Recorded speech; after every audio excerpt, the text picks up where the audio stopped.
Friends, so நம்ம ஒரு வழியா வந்துட்டு சென்னை டு லடாக் ட்ரிப்ல இப்போ தெலுங்கானா ஸ்டேட்ஸ் உள்ள வந்திருக்கோங்க. ஸோ இன்னைக்கு பார்த்தீங்கன்னா 750 கிலோமீட்டர் டிராவல் பண்ணியிருந்தோம். ஸோ ஆந்திர பிரதேஷ் ஃபுல்லாக கவர் பண்ணி இப்போ தெலுங்கானா ஸ்டேட். ஸோ நெக்ஸ்ட் நாளைக்கு பார்த்தீங்கன்னா மகாராஷ்டிரா உள்ள என்ட்ரா போகிறோம்.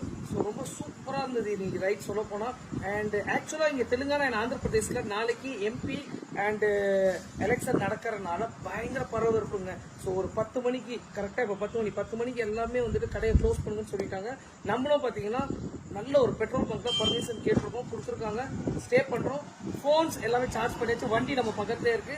அண்ட் நம்ம பாத்தீங்கன்னா ஸ்லீப்பிங் பேக் எல்லாம் செட் பண்ணிருக்கோம். ஸோ ஏன் பெட்ரோல் பங்க் ஸ்டேனா, ஃப்ராங்க்லி ஸ்பீக்கிங் இங்க நம்ம ரூம் போடாம வந்துட்டு பெட்ரோல் பங்க் ஸ்டே பண்ணுவோம். பட்ஜெட் கொஞ்சம் நம்மளுக்கு அட்ஜஸ்ட்மெண்ட் ஆகும். வேற லடாக்ல இருக்கட்டும் இல்ல பர்டிகுலர் குளிர் இடத்துல எல்லாம் வந்துட்டு டெஃபினட்டா ரூம் போய் தான் ஆகும். அதே மாதிரி ஃபுட்ஸ்மே பாத்தீங்கன்னா நாங்க ரோட் சைட் ஃபுட்ஸ் தான் என்ஜாய் பண்ணிட்டு இருக்கோம். பிகாஸ் ஒவ்வொரு ஸ்டேட்லயும் ஒவ்வொரு டிஸ்ட்ரிக்ட்லயும்